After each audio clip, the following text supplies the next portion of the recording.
Hey trackies, welcome back to another video. Tokyo Drift, our coverage of the 2025 World Championships going down Tokyo, Japan. We are at the penultimate session. Yes, it's ending literally tomorrow morning, right? What a fantastic, week we've had covering these World Championships. But on the penultimate day, where we start to see some fun action, we're talking about the relays. It wasn't quite as fun for Jamaica. Wasn't quite as fun for Team Jamaica, unfortunately. So let's dive into what went down when the men's 4x100 meters. So going in, we had Canada up against, USA up against Jamaica. I believe that, these were teams that were going after, medals, capable of medaling as well. So yeah, pretty strong heat, you would say, in the for the first heat for the 4x100 meters. But you know what? Guess what? Team Jamaica decided to come out top heavy. We're talking about the A team. We were taking no chances, no risk. We're talking about Akeem Blake to Oblique Seville to Ryan Ford to Kishane Thompson. Now, personally, I would have kind of rested Oblique Seville because we, have been hearing about his toe injury. After the men's 100-meter finals, he looks like he was in pain a bit. And even after, him running in the heats, he went down on the track, looked like he was kind of in pain as well. So I would have kind of rested him and just gave him one run, and that would be the finals. However, we didn't get there. We didn't get there, trackies. Now, let's go over what went down, right? So as I said, we were going in really heavy. A team taking no chances. I would have probably rested Oblique Seville, but I would have still run Kishane. He's the least experienced athlete. I believe that, he needs more opportunities to run. And yeah, running from in the heats. Let's refine, the craft, right? Let's get the everything working with the cohesion of the team as far as I'm concerned. Now, Akeem Blake went off. I believe he handed over second to USA. Christian Coleman was on the first leg for USA. So no surprises there, in my opinion, when it came to how the first leg was navigated. The baton was pretty smooth, not the best, but it was okay, right?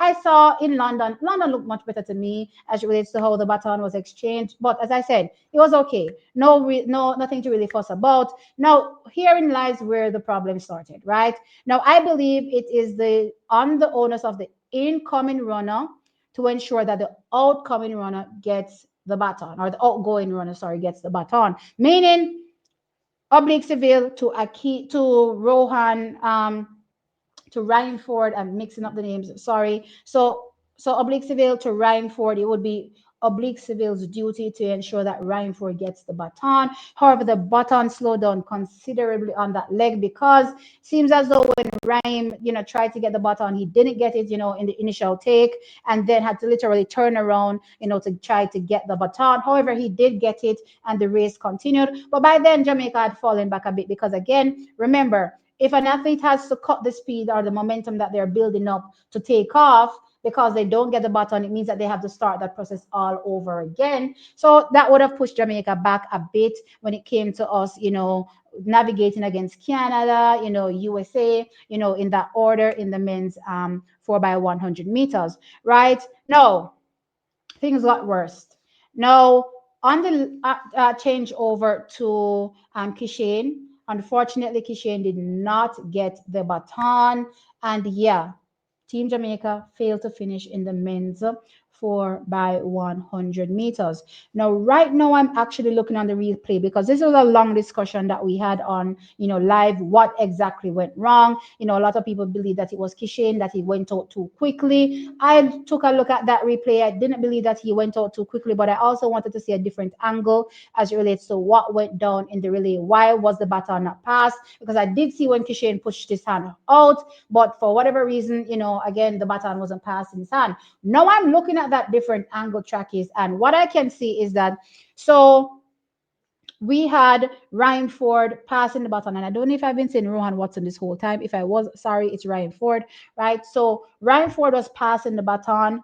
However, how he put his hand, it seems as though it was, in my opinion, he passed the baton wrong. So Kishane is reaching, and let's say his reaching height is this height. He's passing, that's Ryan Ford passing, and he's passing, and Kishane is literally, so where he's reaching for is where Ryanford's hand is, and not where the baton. So the rest of the baton is up here. That's where Kishane's outstretched arm gets to, right? And Ryanford is pretty much putting his hand in Kishane's hand. You know what I mean? So the baton that Kishane is supposed to be grabbing, that's not what he touches. So on that initial take from Kishane Thompson, he grabs Ryanford's hand. He immediately lets go and tries to go again. But unfortunately, based on the fact that they were, as I said, running, the end of the zone is also coming. So there was not much opportunity for him to get it. So he lets go immediately and tries to go again. By this point, he's now feeling around for it because he didn't get it the first time. That's not what he was supposed to feel. He wasn't supposed to feel Ryanford's hand. So he's feeling around for it. But what's interesting is that by then Ryanford had already let go the baton, because when Kishane reached out his hand and ended up holding Ryanford's hand, Ryanford let go the baton. So I'm thinking to myself, but Ryan, so let go the baton until the person, so the person have the baton. You know what I mean? So Kishane actually touched his hand, realized that no, that's not what I'm supposed to hold, released, and tried to hold again, but Ryanford let go the baton, so the baton is on the ground. So Kishane is around there feeling for baton, and baton already let go and is on the ground. So unfortunately, Team Jamaica didn't progress past that round. It's definitely devastating, a heavy blow to Team Jamaica, and I suppose the men as well, because they were looking forward to competing strongly. I believe this team was capable of running well in this order, though I would have probably done things differently. And I've been talking about my relay, um how to structure the relay from Wapikil fill up, at least with this team, you know what I mean? But even if we didn't do it the way I was talking about, which is Kishane on first, right? And putting Oblique on last, yeah, I still believe that this setup was capable of qualifying, and unfortunately just never worked out, right? So the baton dropped, and honestly, at this particular point, now you start to see why Jamaica is failing in the release. Lack of practice, and number of these guys are also new to the team.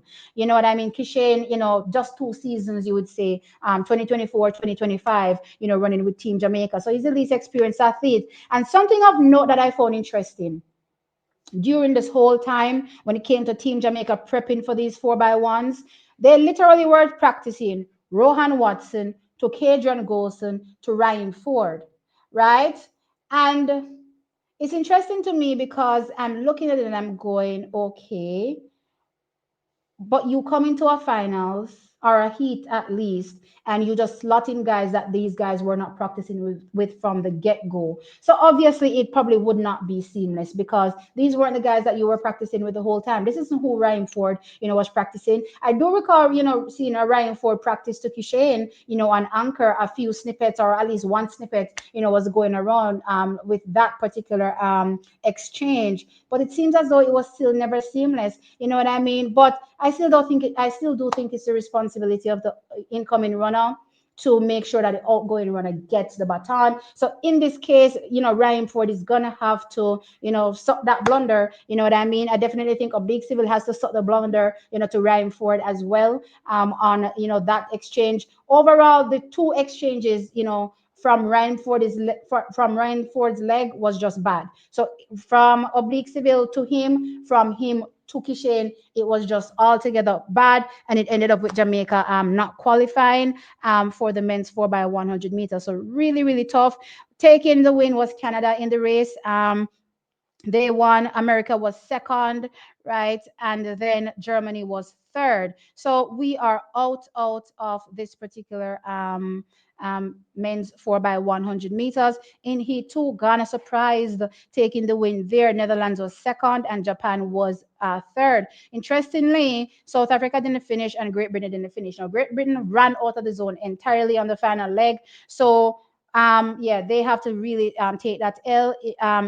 Dazzy, I think, was the one that just took off, and didn't even look back.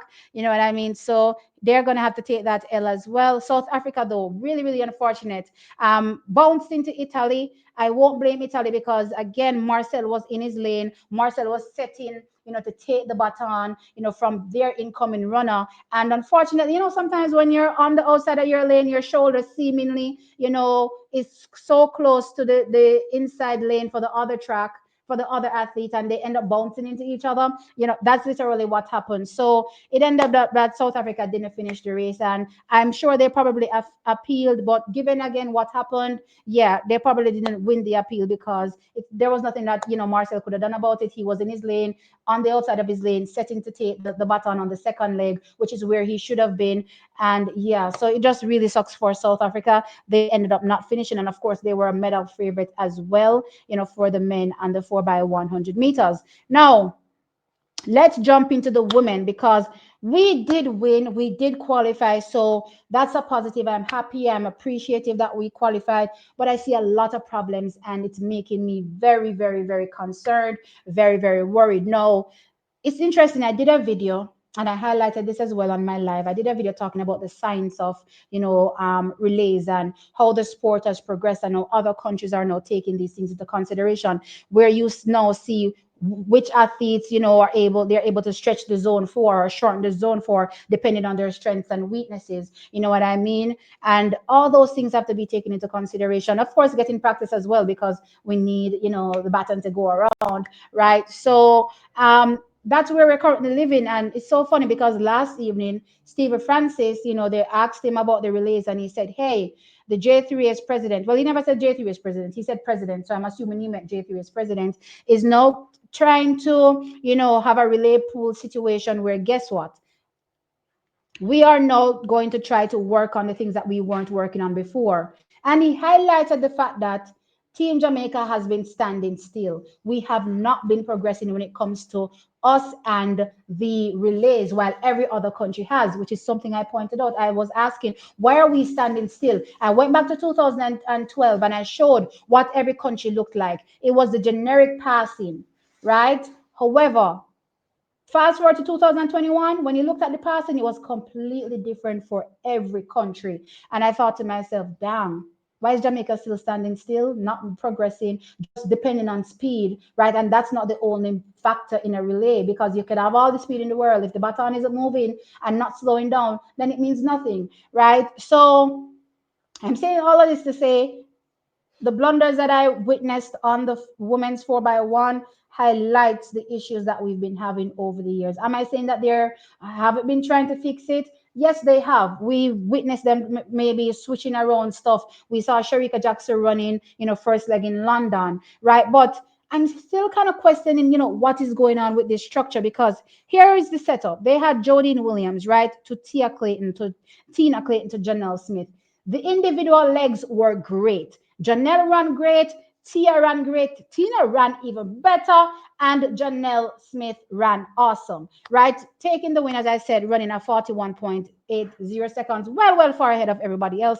They weren't even challenged, right? But the little things matter to decide gold and silver, right? And I'm looking at the legs and I'm thinking to myself, what is the thought process between putting Tia on backstretch and the thought process with putting Tina on third? Now, call me crazy. We've been watching these two athletes over the years, one running anchor, one running backstretch. Tina backstretch, Tia anchor, their whole lives practically on a junior level. Coming into the senior team, first last year we saw Tina on anchor as well, right? But now they have to start, reshuffling things that Shelly's back, Sharika is back kind of thing. In at the Miramar release, right? We saw Tia on third. When we saw Tia on third, we were like, okay, that's not a leg that Tia can manage, right? The baton is slowing down. The pass that she received, I think Tina was on second then, or was it Janelle? One of the other athletes were on second then, but the pass she received and to handing it over to Sharika, everything was just a mess. So I'm like, okay, that's not, some place that Tia can run right now. If she gets more experience, sure, no problem. However, fast forward to the world relays, they do the same thing. In the heat, they have Tia handing over to Sharika, third and fourth. And again, we see the same problems. So guess what? The team is like, okay, let's flip Tia off third and put Tina on third. But guess what, Chuck is? Tina has the same issue adjusting the baton. So Tina is getting the baton. As Jodine to Tia was good, right?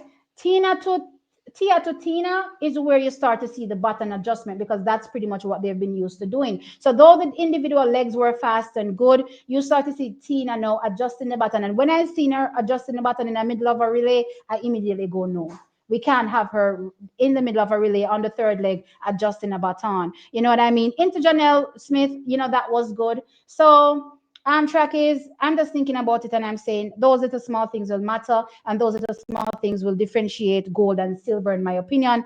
In contrast, Team USA took the win, right, in their particular heat, and they ended up running Jasia Shears to Tanisha Terry to Kayla White to Shakira Richardson, sorry, right? And pretty seamless. Didn't see any issues, from a baton, changing perspective. My opinion is that they're going to take out Jay Shesh and put in a Melissa Jefferson Wooden. Fantastic team as far as I'm concerned, right? They run a world lead in 41.60, might I add, to take this race, right? Now, for Team Jamaica, my assumption is that they're going to be adding Sharika and Shelly, removing Jodine and also Janelle. Based on how they structured this, my thought process is that they're going to keep Tia and Tina in the middle and keep and put Sharika on first and Shelly on end. Track is, I don't know.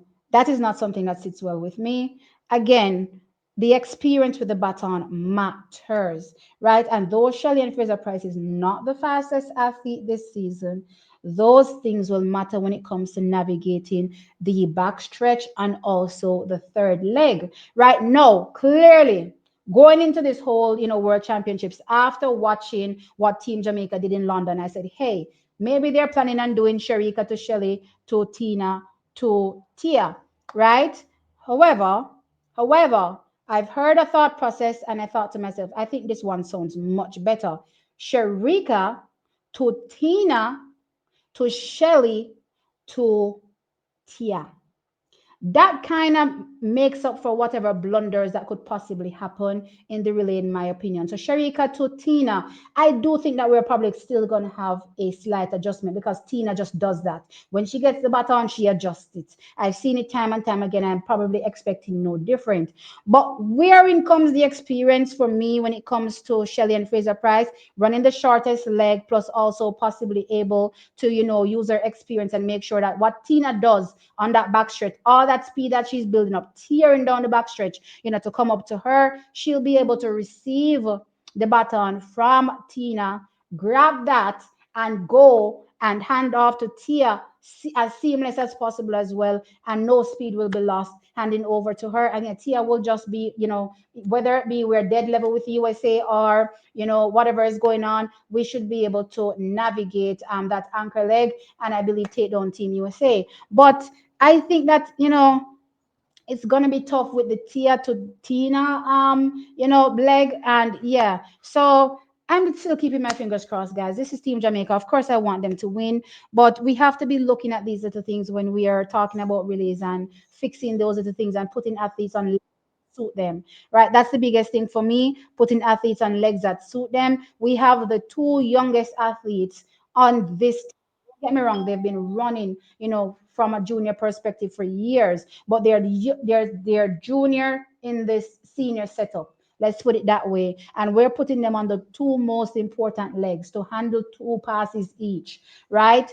I am just looking at that and I'm going, guys, can we give some of the senior athletes the baton to navigate those passes to ensure that they actually get, the baton around as fast as they should? You know what I mean? But all in all, though, I'm still wishing the best for Jamaica.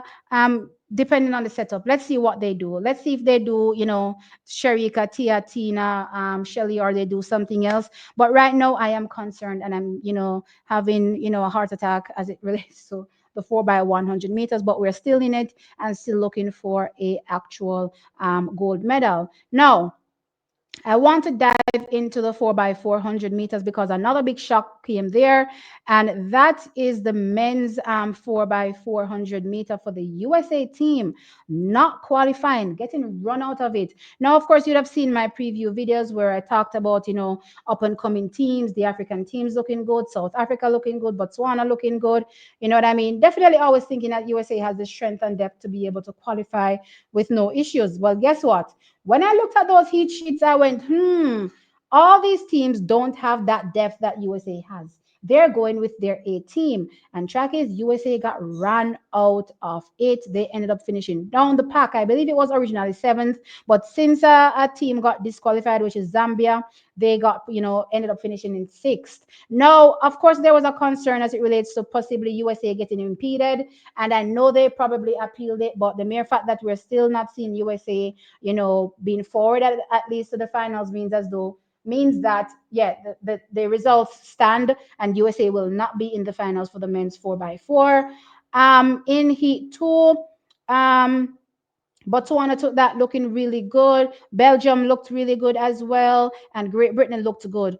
I was very impressed by Jamaica. I have to say they ran strong, ended up qualifying with a time qualifying position. And what makes things more interesting is that Jamaica ran Bovell to Javon Powell to Joshua Dennis to Delano Kennedy, right? And based on the splits that these athletes ran, I said to myself, Jamaica, if we exchange two of these athletes, can actually feature for the medals, right? So I have Botswana running away with it, right? But second and third is going to be interesting.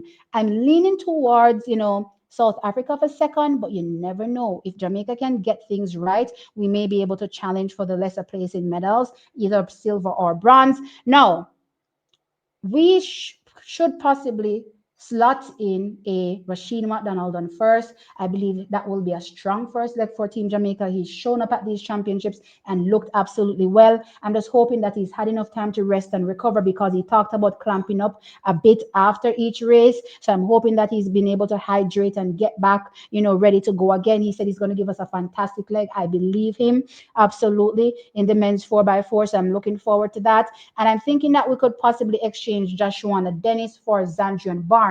Now, Zandrian Barnes clocked a 44 seconds on the nose split in the mixed 4x4. So I know Zandrian is ready to go fast again for Team Jamaica in the 4x4. So my thought is Rashid McDonald to Javon Powell to add in Zandrian Barnes and Delano Kennedy. I think that is a team that can challenge for a absolute medal. And I'm excited going in. I didn't have Jamaica getting a medal because I talked about how well the men in the 4x4 are going this season. But we can definitely challenge. Let's keep our fingers crossed that Jamaica may be able to do something, good in the men's 4x4 and pull off a medal. Right? Now, let's jump into the women's 4x4. Things are a bit more straightforward here when it comes to qualifying. We had Dejanay Oakley, Stacey and Williams, Ronisha McGregor, Nikisha Price, pretty much a team, right? And they ran what was then a world lead, 3 minutes, 22.77 seconds, miles ahead of everybody else. And I also want to highlight in Heat 2, America then came up next and they ran the current world lead, which is 3 minutes, 22.53 seconds. And I do believe a number of their athletes, if maybe not all, will get switched out by the time we get to the finals, right? So America will be coming in and they'll be ready to go 3 minutes one. You know what I mean? That's how good they will be. Now, Jamaica ran a team, right? So with that being said, my only concern is Ronisha McGregor. Ronisha McGregor gave me a 52 split on her leg. I think 52 is not good enough. You know what I mean? I expect all the countries to kick it up a notch. You all know when finals come, people start running like them never run before, right? So I expect, other countries to kick it up a notch. So though Ronisha McGregor had a hefty lead, right, given to her by Dejanay Oakley, Stacey and Williams, and I'm glad Dejanay, has turned up in these heats. I was so concerned about her long season and whether or not it would affect her, but it seems as though she's ready and rearing to go. So I'm excited for that, right? So Dejanay Stacey, gave Ranish a really, really big lead, and she was just able to, run fast enough. She lost a little of that, but run and still give Nikisha a big lead same way, and Nikisha just carried it home, cruising in the home stretch kind of thing. So I do think that Jamaica can go some, but I'm wondering about the Ronisha McGregor leg and whether or not we should probably try one of the hurdlers. But again, there's also a risk because we don't know how they're going to run. We don't know how Anjanette Knight is going to run. She didn't really run as good as I thought she would in her semifinal for the women's 400-meter hurdles. So the concern is, should we just go with Ranisha again? or try something different. You know what I mean? So that's the concern there when it comes to the women's 4x4. But overall, track is that is what went down for the relays. So Jamaica qualifying for three. I believe that the weekend medal in the women's 4x4, absolutely. Great Britain didn't make it through, so that was a big surprise in the women's 4x4. So it makes things a bit better for Jamaica in terms of us potentially, navigating to the next round. But you always have to keep your eyes on Netherlands. Netherlands is going to bring in, Femke Ball. So you always have to keep your eyes on, those teams. But for the most part, all the countries ran their A team. Great Britain didn't make it in because they didn't run their A team. I just want to say that, right? So with that being said, I'm still excited for Team Jamaica. I hope we can try to fix what we can in the short little time. This is probably impossible anyway. But anyway, I'm interested to hear everybody's thoughts in the comment section below. Like the video, of course, and subscribe to the channel. I'll catch you on the next one.